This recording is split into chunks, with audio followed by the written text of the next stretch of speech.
in the live stream, and now we're live. And I'll just go, Graham. Nice to see you, mate.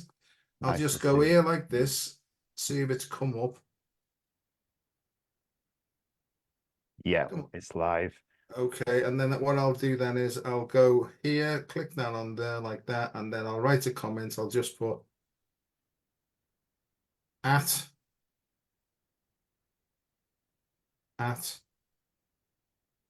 Graham. There you. Oh, for flipping heck's sake. At Graham. Click. Send it. So that's now tagged you. And I think we're ready to go, mate.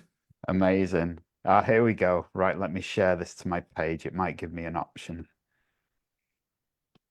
Yeah, I think let me just double check, man. Yeah, all good. Graham, my boy, it's lovely to see you. We haven't had to speak for a while, have we? It's been too long, man. Well, the weird thing is, literally, as the flow goes, I was thinking about literally 2 weeks ago. I thought, man, I'd love to speak to Joe. I haven't spoke to him in ages. And of course, like you, that thing bubbles up, and it's like, okay, let's just see what happens with this. And if it sticks around, or some coincidence happens. Yeah. And so, yeah, of course, we contacted a few days ago, and it was like, yeah, we should do one of these. So the timing was perfect. But I think I just got the feeling, and I thought that we could talk about in a light-hearted way the role of the so-called or the return of the sacred masculine, because lots of people are going on about it. I've got to be honest with you, I've got no idea what it means, because I put in the thing, about gentleman, but there's a part of me that's nothing like a gentleman, and I'm just going to be honest about what I've learned through my own experience and how I don't live by anybody else's expectations of me anymore. It's got to be something that comes up, and we've just mentioned before inner alchemy, so maybe we can talk about that. But I've put on the thing here that a man's place is in the wrong. And then I put, or is it, you see? So, yeah, I know that you come up from time to time to see your mum in Stockport. I was in Stockport last week. I do some stuff out there for the NHS, and we're teaching people to sort of bring more and more psychology and spirituality into dealing with patients, really. And it's basically just two human beings having a chat about stuff. And one of the points I'm trying to get across to them is that people are laden with all sorts of problems and difficulties, and they don't want loads more stuff to learn. They just want to talk about what's really playing on their mind.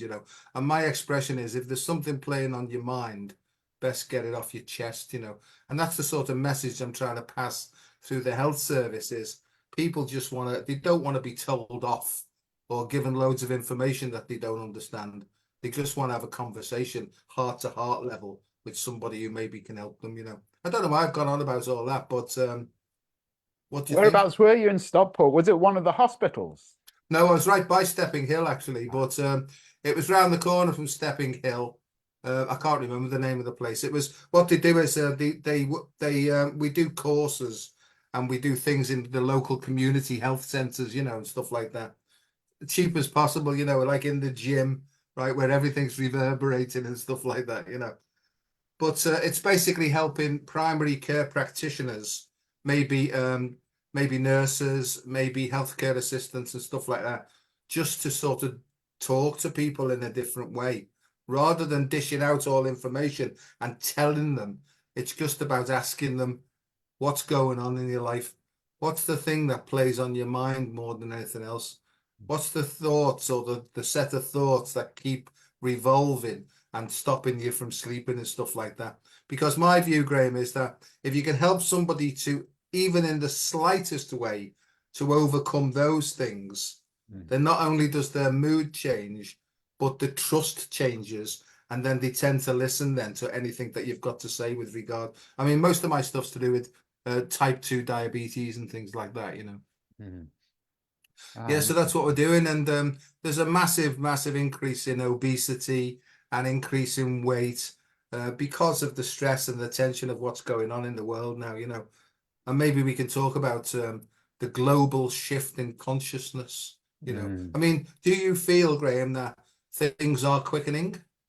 100%, man. Yeah, 100%. It's like when and the only way to let in more light is to get rid of the obstacles, which we could call the darkness, the tension, the neurosis, and so I'm certainly noticing me. It's like life is going, here you are, here's something, here's some anxiety, here's something to work through. And it's constant. But I also feel like I've got the strategies to deal with it as it comes up. So it's not like I'm being given too much. But I'm just noticing it's like this increase. I would say I feel an increase in the Earth's vibration or some type of vibration, and it's just stuff coming through me, and I hear a lot of people talking about they're experiencing that as well. I'm sort of lots of people get onto me because a lot of them know that the story I went through, were years and years of stress and anxiety and depression, and then a few decent attempts to do myself in Mm. that didn't work and didn't work for the purpose. And I can see now that at a deeper level, maybe that was all set up by myself anyway at some distant level. And so it was almost like I had to go through that to experience the feelings associated with going through all this shit. But or like you, over time, I've developed a set of techniques or tools that are quite simple that seem to work for me. And when I feel the sort of ogre of discontent trying to get hold of me, I can almost like drop. I'm just breathing away, really. So, Yes. posh people call that changing your gestalt, change your polarity and stuff like that. Yes. But that's where I'm up to now. And what I do basically is I just share my experience, my strength, and my hope with people. And sometimes that seems to resonate with them at a different level, maybe a heart-to-heart conversation, really. That's amazing. Joe, let me just check in with you, man. I can still hear you, but your voice is quite quiet on my computer, and I just want to make sure it's my computer and not your microphone. So I don't want to shortchange the good listeners if your volume is lower than usual. Yeah, no, I've changed nothing at all, so it should be Oh, okay. it must be my speakers, but I just wanted to mention that and make sure. Yeah, you're pretty clear, mate. Anyway.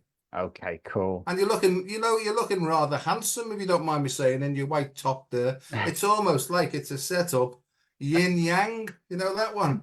Yeah, I do know that one, and thank you. It's partly qigong, but I spend a fortune on Botox surgery. No, Yeah, I don't really. I know, I know. Now, I think that we were sort of incarnated into the same clan. It's there's a Native American Indian expression. It's called the taking the piss out of people clan. Translated as the Heyoka. The Joker with the underlying serious message. And when I was sort of sitting thinking about this, I got this sort of feeling is to talk about the return of the sacred masculine, right? But more about the return of the sacred feminine impacting upon the masculine to restore him to a sacred position. Now, I've got no idea what that means, but I think what I keep getting is try to explain to people, Joe, the difference between male and female and masculine and feminine, and how that can cause a lot of confusion, Mhm. you know. And where I've come to is that male and female, you're either or. There's only one there. Now, I'm not talking about those peculiar cases, where they have two sets of genital organs. I'm not talking about that. I'm talking about my understanding is, and I'm always willing to be corrected. My understanding is that if you've got two X chromosomes, then biologically you're female. If you've got an X and a Y chromosome, right, then biologically you're male.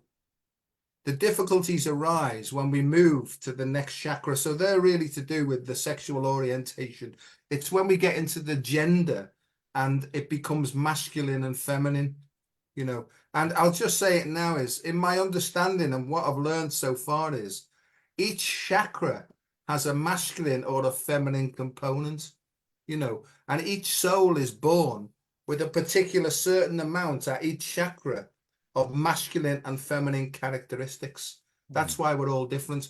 And Graham, I say to people, I'm gay from the waist up.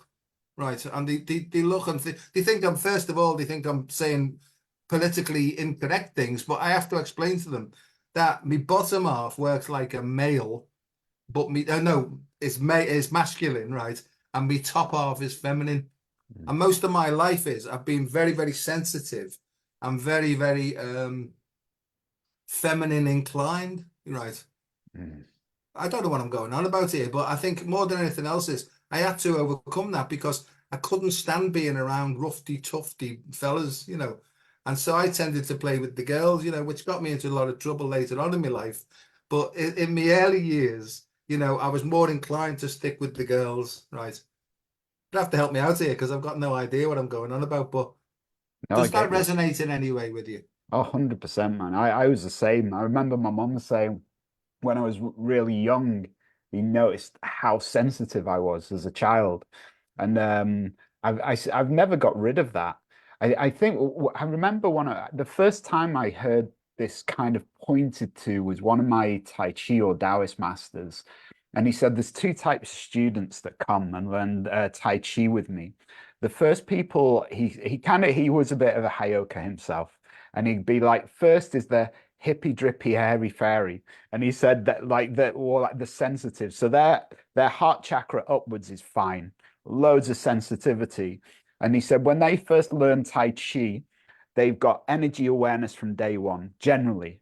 Yeah. But then they won't like any fire moves or any earth moves. They're great with the air and the floaty stuff that get them into their body, which I would identify now as lower chakras. That's their work. Easy to be up here, hard to be in the world. And I would identify with that really, that it wasn't really till I'd started to do the kind of the Taoist tantras practices, which really engaged the lower chakra, obviously, Yeah. that I started to be able to really ground into my body and find that alchemy. But my leniency is to the sensitivity. My work is to be in it's like a daily work. It's not like I just did it and that's it. I'm just grounded now. I've had to find out all kinds of mechanisms, skills, and techniques just to keep me grounded in my body, which I enjoy, and I do. So he said that was one type. And so that I would say there's two parts to that. Firstly, I notice, and I don't know if this is the same for you, Joe, is there's a level of what we call, I think we could call it a pre-birth plan, we could call it karma, but this, or we could call it trauma.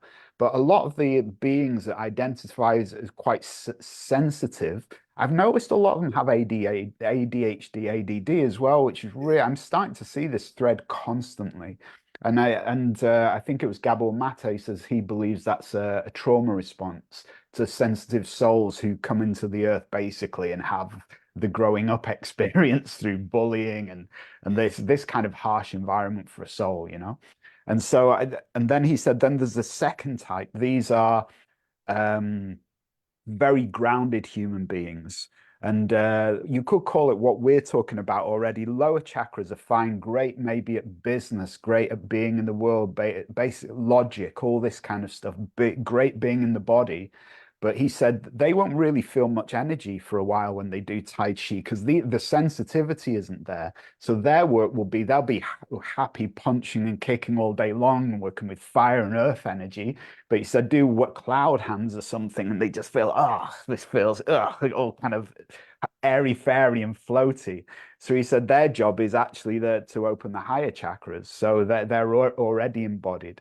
And so I really hear what you're saying. And I've always been the same, man. It's like I just prefer the company of women. I find the conversation easier. I feel more relaxed. Put me in basically a bunch of guys, if they're kind of more spiritually inclined, have a lot in common, but really earthy guys that want to talk about, the pub and girls and football. It's like it's just not something that I feel a connection with, Does that make sense? Perfect, So. mate. Absolutely perfect. That's me to a T and you to a T. And what I try to do is in order to fit in, I would try and do the hard talk, the Ugga Thugger type talk and stuff like that. And over time, right, I'd try and even football's never appealed to me, but I would pretend that I was really interested in it. I'd learn all the names of the football players, and I'd regurgitate it just to be in with the boys. But I never felt right. I never felt part of being in with the boys until I discovered alcohol, right? And what alcohol did to me is it completely and utterly disinhibited me, right? And then I became like ferocious, right? I was ferocious. And people were so surprised because they used to say to me, Christ, you've changed, Joe. You know what I mean? Because when I was topped up with alcohol, it was almost like my system inverted and I became like, "Woof, don't mess with me." You see what I mean? And that was the power of the addictive behavior. Mhm. It made me feel whole, right? It actually made me feel whole because it blocked off my feminine side. Yeah, Right. So sensitivity. it was a pretense, really. It made me feel whole, but I was only feeling the masculine side of me nature then. And I'm only explaining what I've learned about me, really. And so what happened is, I lost everything because of drinking and stuff like that. And I've realized that I've had to almost like tread the path again, right, in order to get balance between my masculine and my feminine sides as well. And so to do, I mean, Graham, I studied lots of martial arts since I was a kid, all Mhm. sorts of different kung fu, Shaolin kung fu, Hung Gar, the whole lot, White Crane, Tiger, all this sort of stuff. But I never felt comfortable. I was quite good at it, but when any trouble arose, I'd prefer to like duck and dive and get out of the way as quickly as possible. But over the years now, I mean, it's 32 years now since I've had a drink or taken any other mind-altering substances to change my emotional state. So it's all been natural. And so I went through the whole process, picked up Tai Chi forms, Yang and Chen style Tai Chi, like you, mate. I've read all Mantak Chia's work and the fusion of the five elements because I think it's great. Um, and so, I mean, I ended up doing like full combat Wing Chun Kung Fu, and I can handle myself if I need to now. But now that I know that I can do it, I don't need to, mate. You know what I mean? It's almost like something completed in me.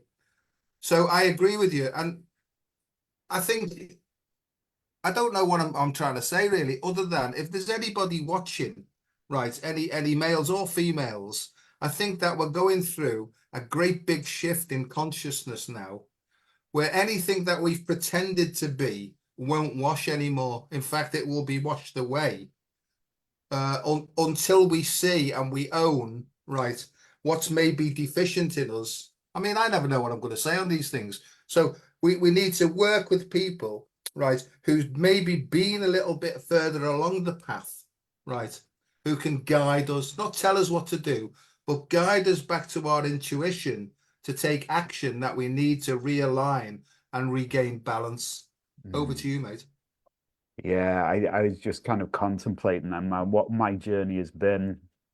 And I think like the with the ADD and the ADHD and a lot of those qualities that you would describe as lead to behavior patterns that aren't like manly and stoic and it's kind of slightly an ungrounded energy system where I've got like I was watching some on Channel 4 on YouTube, and it was Sean Ryder going for a walk around these local parks with I can't remember the guy's name, but there was two of them going walking anyway. And Sean Ryder's got ADHD, and the interviewer was asking him, how would you describe that? And he says it's like having a box of frogs living in your head.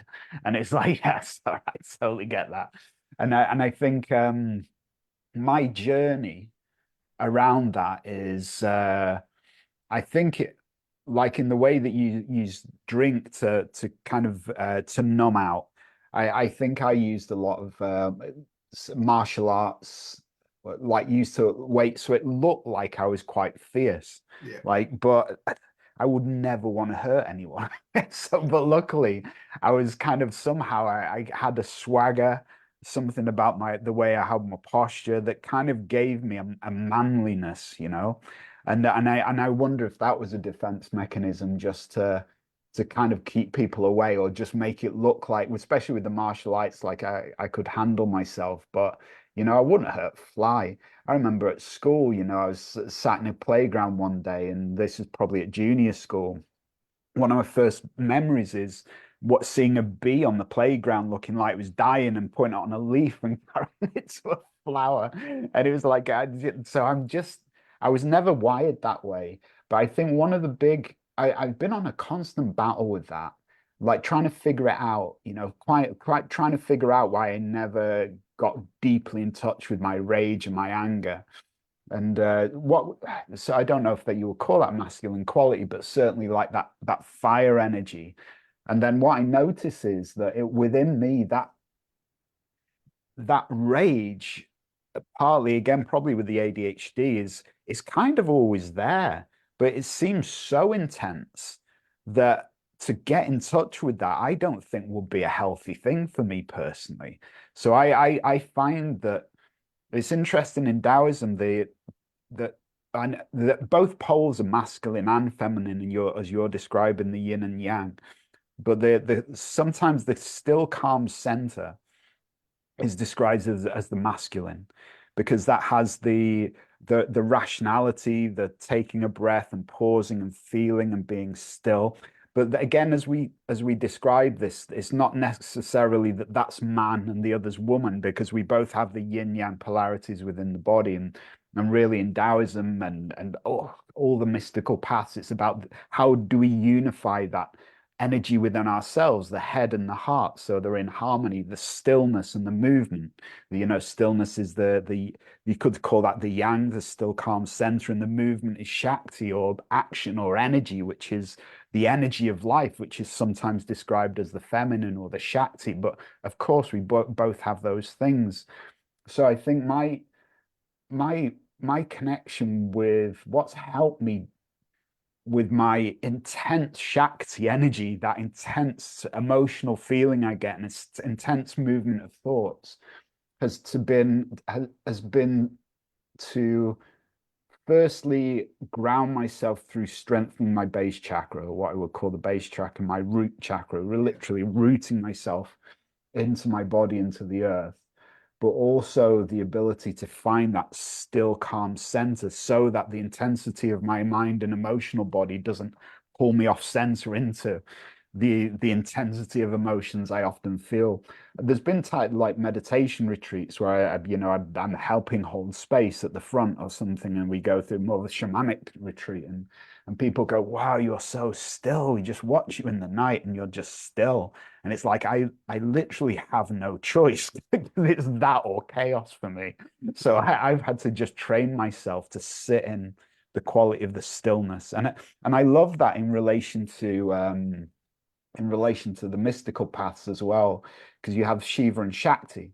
And so Shiva is introspective, like often described as sitting in the cave meditating, and the cave is the brain. It's meant to be in the center of the core of the brain. Sometimes in some traditions in yoga, that's called the cave of Shiva, the center of the brain. I mean, you'll probably know more the technical language for that and the physiology, but that's said to be the cave of Shiva. And it certainly feels when I'm in the deep still calmness of my being that the energy seems to be focused around the central area of my brain. And then I guess as you move outwards, you've got the emotional area. The words aren't coming to me at the moment, and so yeah, I guess that's how I've trained myself to be in my yang, or the still calmness, um, as because the emotion and the movement is kind of easy and natural to me. But then it seems like those two energies need each other.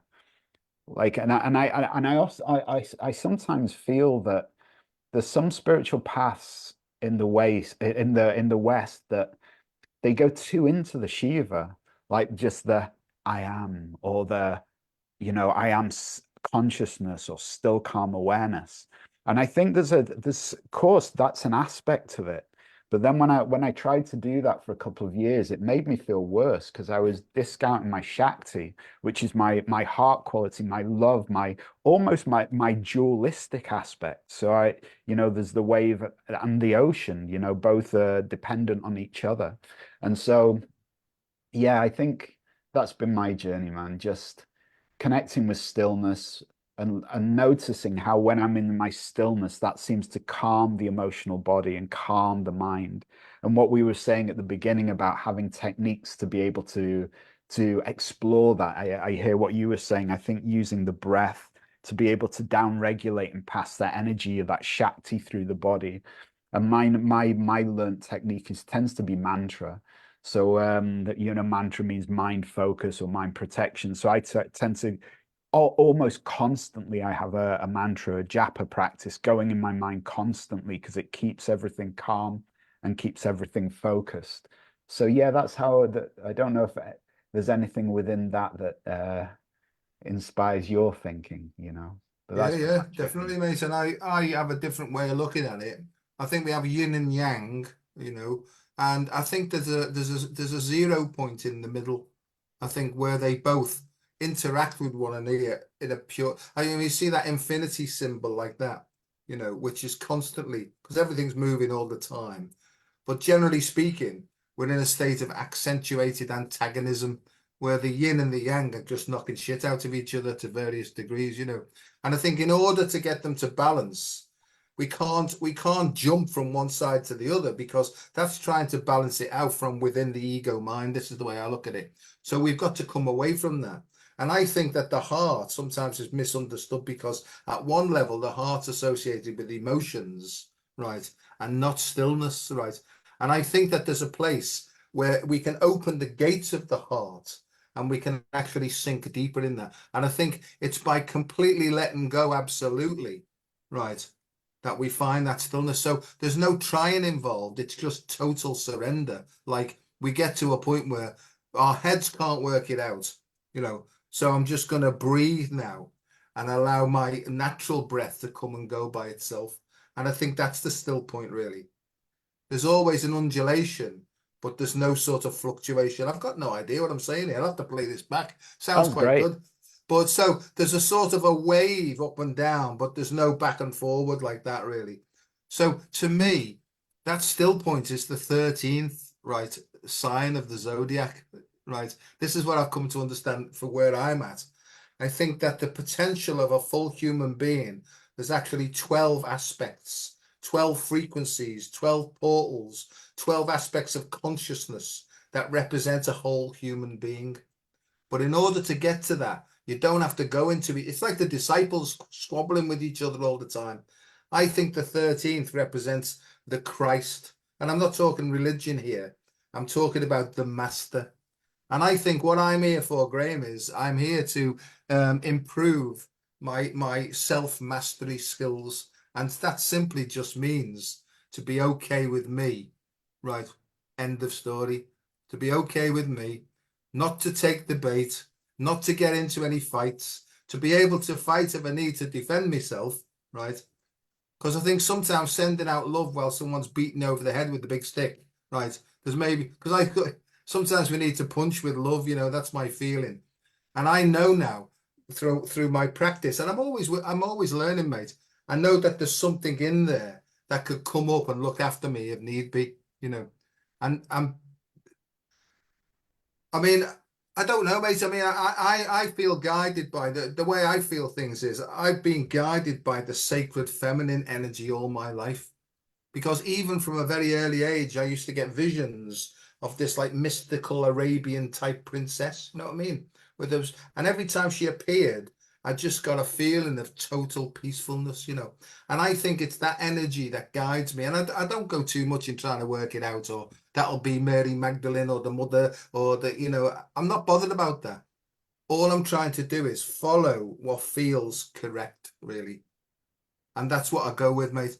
And I've had these feelings all my life. I never fitted into the male thing, but I always fitted into the female thing, really. But one Mm. thing I can't stand, and I'm working on, is hoovering, Graeme. I can't stand hoovering. I love Oh, hoovering. oh, Graeme. Or washing dishes, Graeme. I'm working on that one because. According to my wife, I always leave grease on it, you see. Now, that could be a little plan, right, to get me out of washing the dishes, right? But I honestly think is above the portal, at in Delphi, the Oracle of Delphi, it just says know thyself. And I think where I'm up to with stuff now is I was always looking out there to try and find out more about myself. And I just needed to find out, just to sit with myself, to drop in and to ask me heart of hearts, please show me what to do because I've got no idea what's going on. Right. Mhm. And that's how I live my life now, mate. I just take the day and I just try and make the best of today. And it doesn't really matter what happens, to be quite honest with you, because at the end of the day, I know I've done my best, mate. I haven't tried to do my best. I've done my best because my intention in the morning is to do the best that I can, to be a decent fella, to be helpful if I can, but try and find some joy in my day. And tomorrow, just before I go to sleep, I wipe the slate clean and I wake up the next day and I do the same thing. And I've done that for over 32 years now. And it hasn't been easy. Of course, it's not been easy, but I feel all right with me. Mm, wonderful. I love that, Joe. There's so many things, such a richness in everything you've said there. And I'd love to what I find out because my attention span is about 10 seconds. So I like to write things down now. So if you see pictures in Yeah. a way, it's like, oh yeah, we spoke about that. So and I was just contemplating because as you get the feminine showing up, I get the masculine. Uh and I very regularly I mean, that's the devotion path, So I kind of live with that divine masculine figure most of my day, and I speak to him and I ask him who he is, and he says, I am you, I am you. And in other words, I see that as the divine. But that my sense is that divine masculine figure I often see in my third eye, which is actually an incarnation of Shiva. Uh, my sense is as I tune into him and I try and spend the day with him is that he is the me that I'm not ready to see in me, that I can't accept that I am yet. So it's like that's the bridge between my capacity for whatever I am, but also the central nervous system and the human body that I have that I'm expressing through into this dimension that is just seems to be somewhat limited in the capacity to shine its full divinity. There's a great book on that, they may have heard of Power versus Force, Yeah. where he talks about 0 to 1,000, the human central nervous system can only hunt up to, like, if you like, let's call it 1,000 volts Yeah. of esoteric energy. Beyond that, it just blows up, it can't handle that. And that's my experience. And I think for me, the healing or spiritual path personally, and I would say I follow the path of a yogi or someone who's constantly cleansing their energy body and opening. It seems to be to allow the maximum capacity of the divine intelligence, or what I call the light sometimes, to operate this entity, this physical aspect of me, which is it's sometimes held back by it's what they call in the samskaras, the neurosis, all the stuff that's been packed in and picked up through life. And it seems that as we were speaking about at the beginning, as this earth frequency, this is going very esoteric. I never thought we'd go, but this No, is, no, I no. might as well go with it. So I feel that as the earth frequency is increasing, so I think maybe we had this beautiful idea of, oh, there'll be a golden age and lightning bolt, we'd all be amazing, but to shift our frequencies to be able to hold and increase the frequency within the earth experience, we need to get our shit out of our body to be able to process that's my feeling. And so I think, yeah, I think that's the healing path for me. And I seem to dance between two polarities. One is self-love, as you're describing, this ability to say, oh, I am this, I'm not the man I would like to be. If I went into a shop and said that's the guy I'm after, I'll take that. It wouldn't be ADD, and it wouldn't be a history of depression and anxiety, and it would be a very clear mind, and it would be have incredible energy levels, and it would be a lot of the qualities I didn't have as I took on this physical body. But then I also noticed that a lot of those, I use the word loosely, but failings, you know, the things that cause anxiety attacks and depression and forgetfulness and sometimes exhaustion. Those things are the things that give me compassion. So like they keep me, they treat me, I don't want to say humble and like, oh, I'm so humble, because obviously that's nothing to do with humility. But that the some of the stuff that holds me back from being everything I want to be is probably some of the best medicine. You know, as Lao Tzu says in the Tao Te Ching, he says, you know, don't chase success. And he said, there's no learning there. It's your failure, your failings, your humanness, which is where you find the Tao. That's where you find your power in the alchemy of spirit and physicality. That's strange alchemy which creates this unique expression. So I think I've gone off at a tangent there, but I Not at also all, want mate. to speak to the heart as well, man. This is something I've been exploring for a month or two. I seem to have probably more, but I seem to have three hearts. One is a physical heart, which we're more of a physical body, and that seems to be that can be desiring, and it can be tense, and it can be broken, and it can be longing, and it can be problematic. So it has that.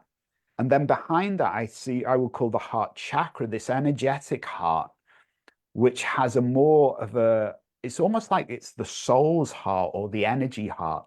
And in that, there's more compassion and more gentleness. And it seems to be that's what helps me work with my physical heart. But then, as you're describing, behind that is the heart of being. And that I will call that called the sometimes the 0 point or the light of the divine. And it's not like that's in my body at a certain place. That's like the animating spirit of my physical experience, which is beyond, you know, and I think that's what you were pointing to as the heart as well. So yeah. Yeah, I think that the heart, no, not the heart, but I think that the center is the spleen itself. I think the spleen is a much forgotten organ, really, and I think the heart, the human heart, is basically sentimental. It's a bit of a trap, to be honest with you. And I think that as you understand that sentimentality, all those feelings are made up in the moment because of expectations of how to behave, right? So if you can feel that coming in, that sentimentality, because that goes along with pretentiousness. And when I say pretentiousness, I mean pretending to be other than you naturally are. And so if you open the gates of the heart through breathing techniques and through movements and using positive emotion to shift it, I think what happens is we drop into some sort of 0 point.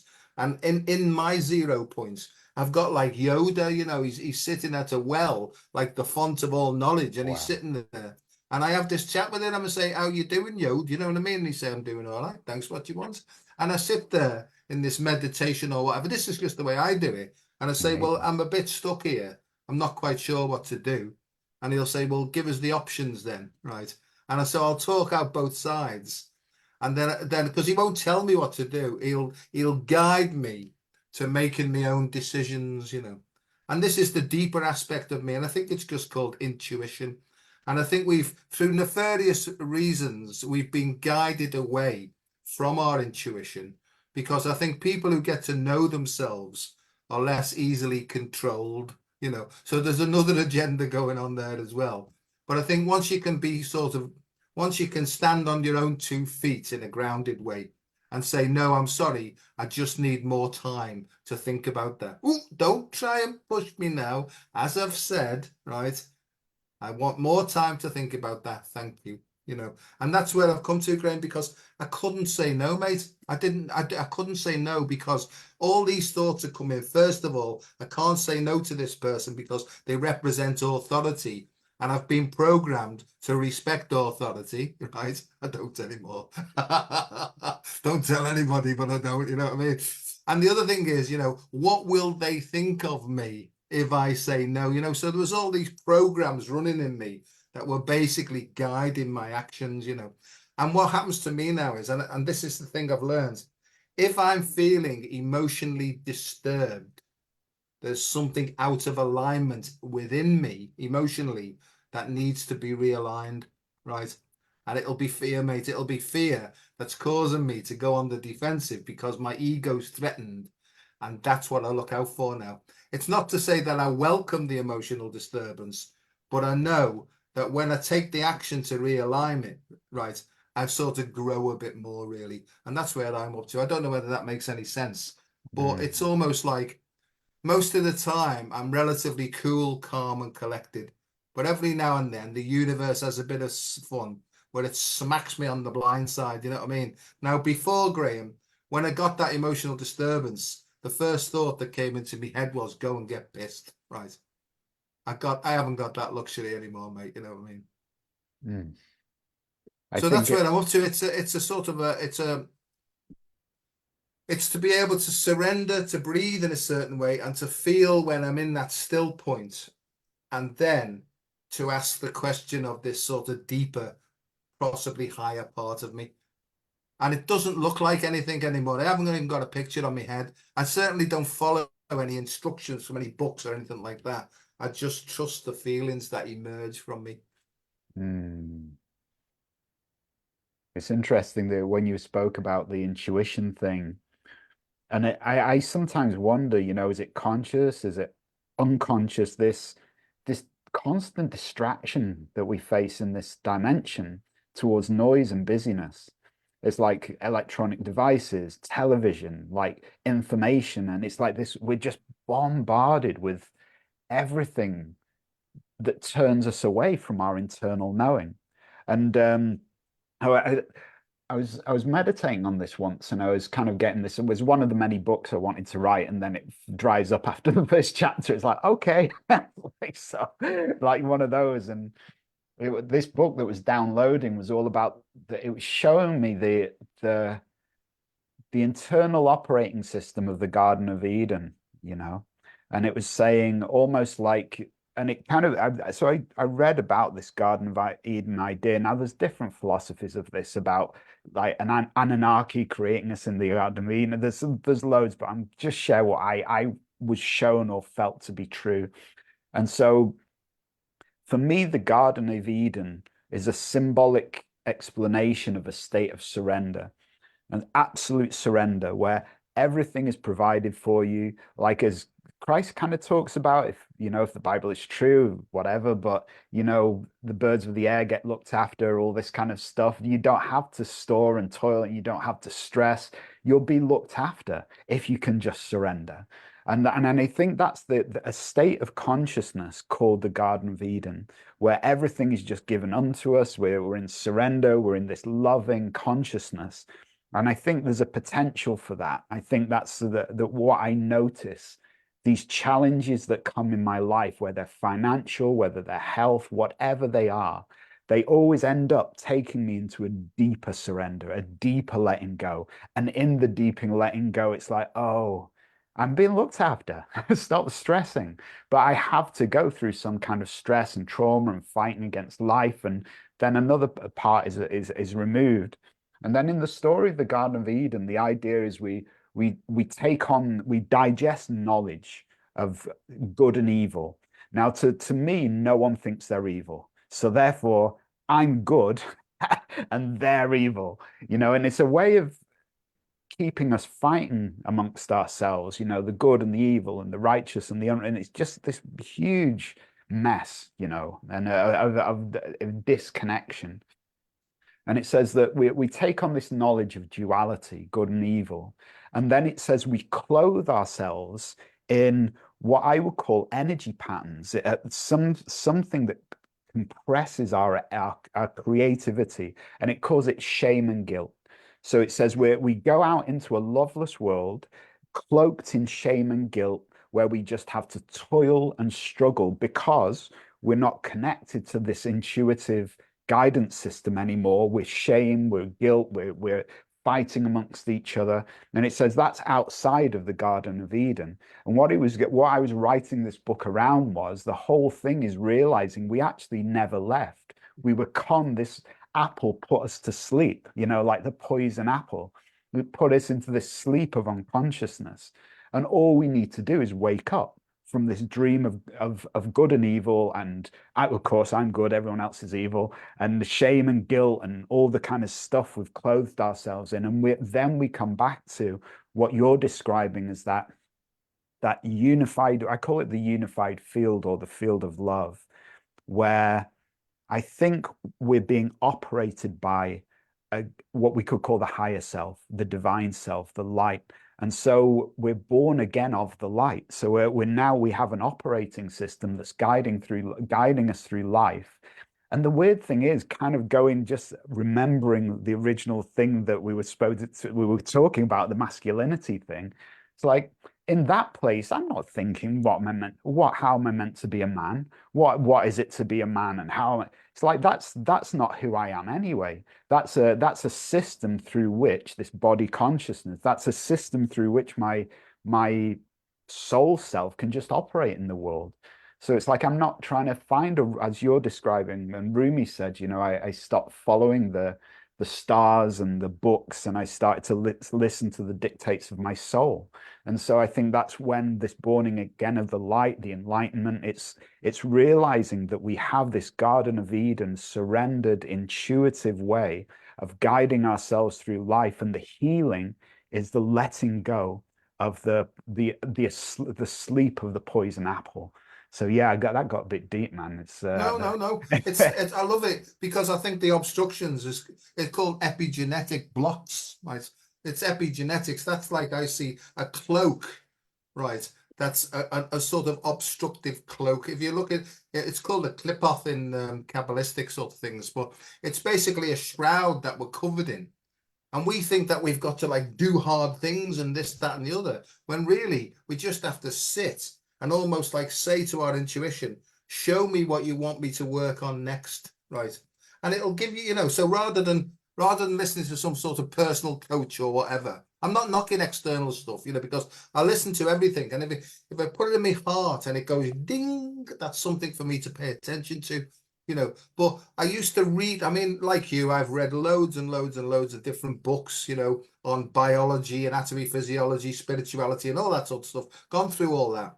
But I used to read for information and then try and apply that information, and it never worked for me, Graeme. Right. And I've sort of people send me books and they say read this and read that, and I'm not being rude, but I don't anymore. Right, because I used to read for the information to take the action, which I thought would make me better, and it never worked. Every now and then one would slip in and I think, oh, I found it, But I read now for confirmation. It's a strange thing, but I'll get a book and I'll read it, and it can be the Beano, and it can be like a paragraph, and I'll go, oh, I've just been thinking about that 3 days ago. There's just a synchronistic event that's just pointing me in the right direction. So I don't know if that makes sense, but I think you talked about the 3 different selves, and I think that there is, there's Jing, Qi, and Shen, isn't there? Jing, Qi, Shen. So you look at Jing, and that's our ancestral past. That's what comes in, right, with our chromosomes, really, and our DNA. I think the Qi's the middle point, right, but Shen is spirit as well. So it's almost like having the grounded energy of Jing and the sort of spiritual energy of Shen, and allowing those both to flow into one another, so that the Qi, and I think in this 3D dimension that we're working with, it's really to feel when our Qi is obstructed in this physical thing, because complementary therapies and integrative medicine, they know that any pain or any disturbance is an obstruction to the flow of Qi or prana or elan vital or spirit or whatever you want to call it, So if we're distracted away, then we can't feel when these obstructions come, or it causes us pain. So we can take some sort of chemical substance in order to make us feel numb, so that we can carry on with the lunacy, And I honestly believe this energy that's coming in now, this return of the sacred energy, is working through the vagus nerve, right? And I think that the vagus nerve, right? I don't know where I'm going with this, so I'm just going to keep going till it's fascinating. Right. The vagus nerve really can be regulated through breathing. And as the Buddha or the Buddha is reputed to have said to his chela, to the student said to him, hey, bud, because they were like mates, you know what I mean? Hey, bud, right, is there any like fast track, right, to getting rid of all this pain and suffering? And Buddha said, just become aware of your breathing. And Graeme, it's become that sort of simple to me now, is because if I feel a grip in my gut, or I can feel some sort of tension creeping in, I take a step back, breathe it away, sit down, and I sort of ask me heart of hearts, what do I have to do here? And so I'm almost getting to a place now, and don't get me wrong, I haven't got anything cracked because tomorrow, right, there might be a big whopper coming up tomorrow, you know. But the point about it is, I've been given these simple tools, right, and when I apply them, they work. But when my head gets in, it wants to complicate matters, right, and it takes me down all sorts of pathways, and sometimes it takes me days to get back to that midpoint, you know. Mm, So I don't know what all that's about, but can I just say one thing? We're doing great here. It's my goodness. if anybody's suffering and finding things difficult, whether they be male, female, masculine, feminine, or whatever, just like souls, right? If any souls are listening out there and finding it really, really difficult, right? Have you got any simple, straightforward, practical tips that can help them to maybe find a bit of space and a bit of clarity where they can maybe make more healthy decisions? Yeah, it's a great question, man. It's like what you're talking about. It's I look back at my journey and the different skill sets that have helped along the way. And then when I first started the journey, as you were talking about the self-help books or, reading, I call it, the Bible, I call it like Christ's little book of happiness. It's Yeah. like, it's like you can, so there's texts. And so most spiritual paths, when you first start, it says, study the Dharma. In other words, I have a belief that cloak of energy we've spoke about, the shame, the guilt, is so heavy. It's very hard for me to perceive pure awareness or consciousness. We might go on a retreat or something and take plant medicine, do something, gives us a glimpse, and then whoomp, and we're back in again, at some point. And so I think at the beginning of the path, it can be nice to learn a bit of meditation, bit of some dance, but anything that that makes you feel lighter. Watch a comedy, eat chocolate, listen to your favorite music. Anything that'll just shift your state is really good, you know.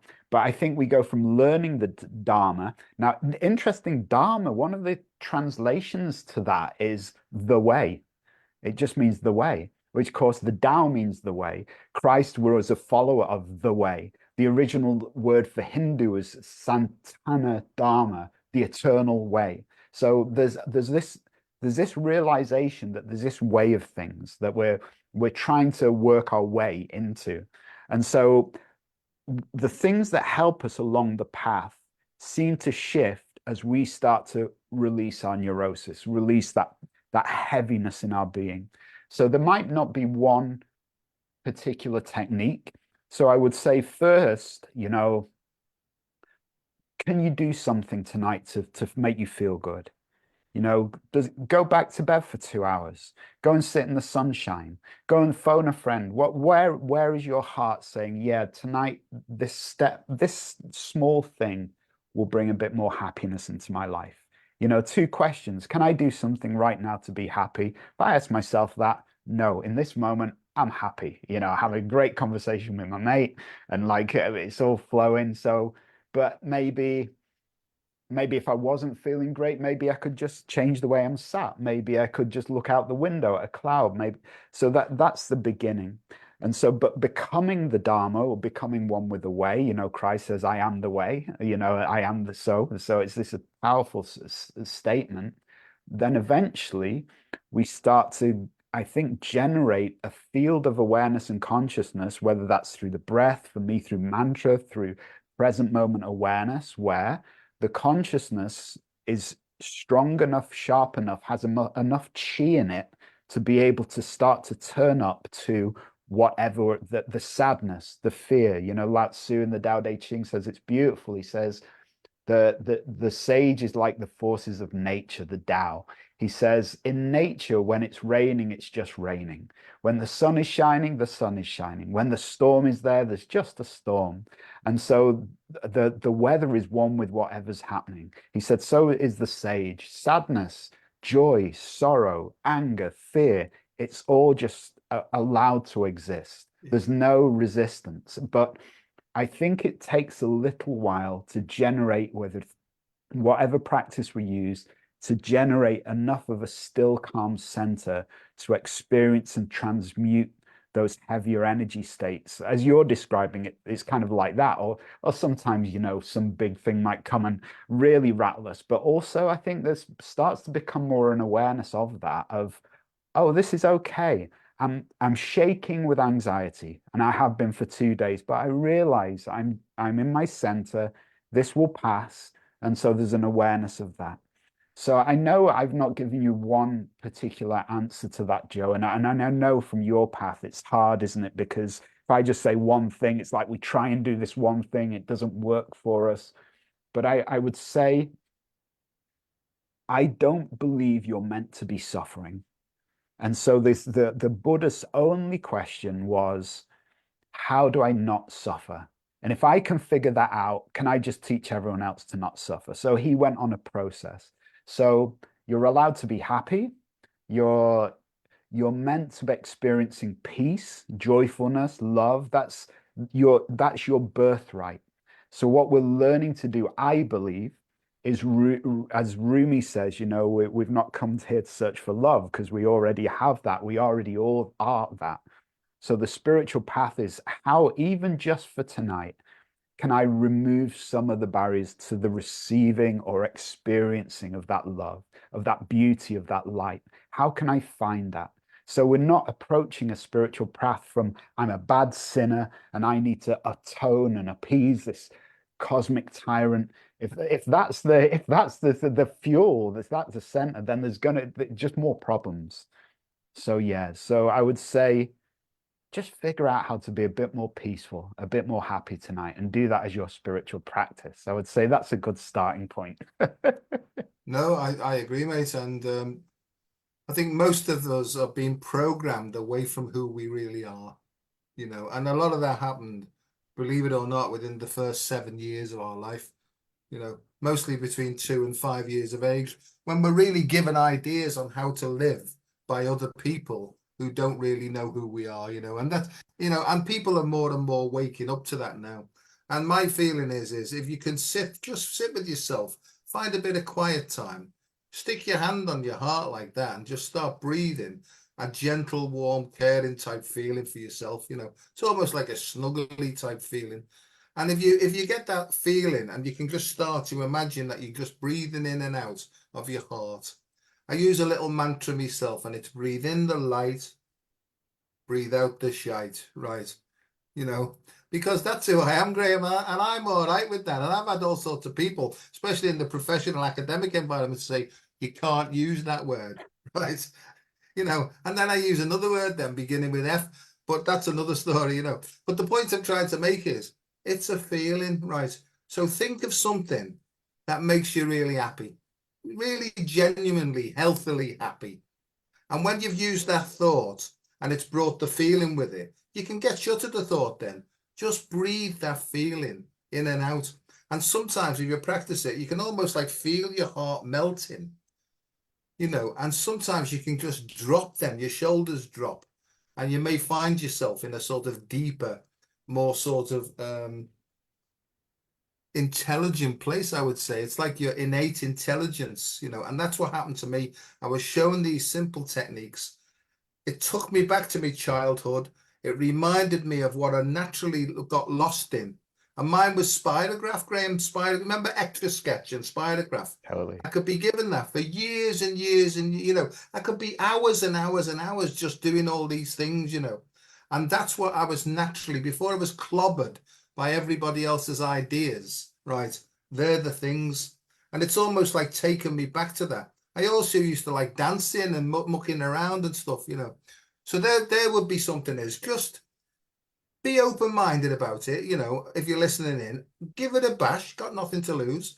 It's just a breathing technique and a using feelings, right, to just open up. Now here's a good thing. If you start to feel yourself getting really emotional, that would be really positive.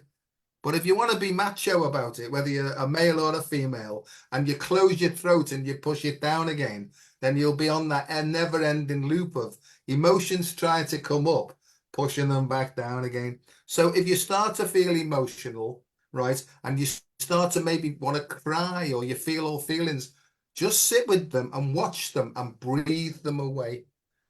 because if they get into your head, you're probably likely to push them down again.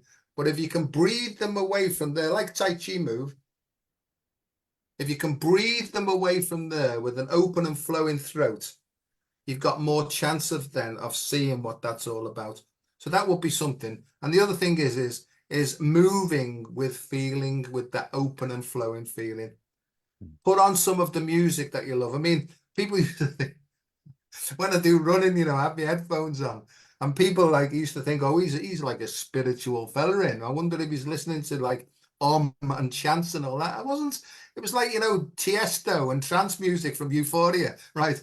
That's the stuff that makes my heart sing, and I'm giving it loads of that on the thing and stuff. Anyway, I digress. So the first thing would be is come down to your heart and just imagine that you're breathing a lovely warm feeling, a healthy feeling into your heart.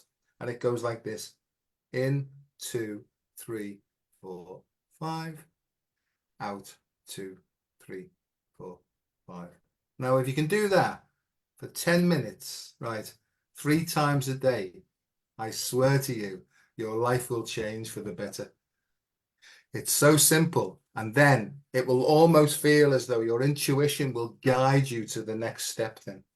Right. So there's the suggestions I'm making. I do a lot of running, right, because I feel that I can sort of open and flow from my heart then. And what tends to happen is I get into a like going with the flow, I could sometimes run it for about 5 miles and think, wonder where I was then. But in that process, right, all sorts of things are making sense to me more and more, The other thing is to get out in nature. If you can, take off your shoes and socks, right? And maybe go on the beach, go and kick the water up, or go on the grass and stuff like that. Because from an energetic point of view, if you can relax, do that breathing, then it seems to be a connection, like a fuse is sort of reconnected then. And it might start to give you more ideas, But there's so many things but don't do something that you don't enjoy, it's pointless, do something that blows your frock up, that you really, really love. Even if everybody else thinks you're like a weirdo, just let your weirdo out, because that's essentially who you probably are, what do you think? I love it. Just very finally and quickly, because I know what time-wise, Joe, but what really occurred to me as you're describing that is, I call it fostering Shiva and fostering Shakti. So I think as you're describing, Shiva flourishes in stillness, whether that's the stillness of nature, the stillness of just being quiet and still. And the Shakti, the energy, which I call the heart's expression, functions in creativity that brings health to the heart. So I think as well is like, do you have a purpose? Is there something you need to be doing in the world? Not need like should or to must, anything like that. But is that what does your heart want to express? As Steve Jobs says, your heart already knows what it wants to become. So I think that can really improve people's mental health, well-being, figuring out even just a small thing. What does my heart want to express tonight? Maybe poetry, art, dance, how do I move that positive energy? So Brilliant, mate. And I think another thing as well is that if there's something playing on your mind, best get it off your chest. But express it. Just say to somebody that you can trust, not somebody who's going to give you advice like, oh, it's because you were there, get shut of there, and what you want to do is this, that, all that sort of stuff from the experts who are full of resentment and going through hell themselves. No. You want really to be able to have a friend or some sort of, you can even go the priest if you want, if you're up for that, or the counsel or something, just so that you can express, this is the what I'm thinking, this is the way that I'm feeling. Because the way I see it is, not until you get it, it's like ticker tape. It's almost like ticker tape coming out your mouth like that, and there'd be miles of it. And right at the end, the last bit might say, turn left now, right? And that'll be the solution. But the solution, in my experience, always could be wrong, willing to listen, learn. The solution needs to come from within you, not be given to you by anybody else. Otherwise, you can't accept really full responsibility for growing. There'll always be that, she told me to do that, I did it, so it's not my fault, it's because she told. You see what I mean? So in the end, I think 100% responsibility comes when we can own our own choices and decisions and stuff like that. We have been a bit heavy in areas tonight, but just let me sit here for a second. It's lovely to see you, mate. I mean, we didn't get on to taking the piss out of the sacred feminine, but maybe maybe we can do that next time. I don't know. So, what do you think? It's we've got like no time left, really. I'm gonna go down and have my dinner now. But thanks very much, mate, for coming on. I don't know whether I'll be back to Glastonbury at all this year, but if I get the call, I'll be down there because it's like my second home, most of the time. Great to see you. Yeah, I have been invited to do something in Gloucestershire. There's like a 3 or 4 day event. So I'll be talking about the dragon's breath, right? And Dao Yin, sort of Chinese yoga and stuff like that, really. So it's how can you use breath techniques to really open channels up to fully express yourself, and stuff like that. So that's what I'm up to. Amazing. Oh, it's great to see you, man. As ever. All right, mate. Well, thanks very much. And if anybody wanted to get in touch with you, how would they do that? Just through Facebook is fine, drop me a message or anything. I've got another course starting in a few weeks where I take men on these solely tantric journeys, and that's incredibly good for grounding, opening intuition, and just flowing this energy through the body. So yeah, feel free to reach out if that calls to you, these kind of practices. Great. And my thing is that unfortunately I'm sort of overloaded with stuff at the moment. I'm still associated with the university stuff and all that, so I have a lot of that. So if anybody sends me anything and I don't get back, I'm not being rude. I'm just trying to manage my own time and energy, you know what I mean? So Graeme, God bless you, mate. May the force remain with you and forever and ever in nomine Patris et Filii. Yeah. Spectacles, testicles, wallet and watch, mate. And speak to you soon. I look forward to it, man. Thanks, mate. And thanks, everybody, for listening. Bye-bye. Bye, everyone.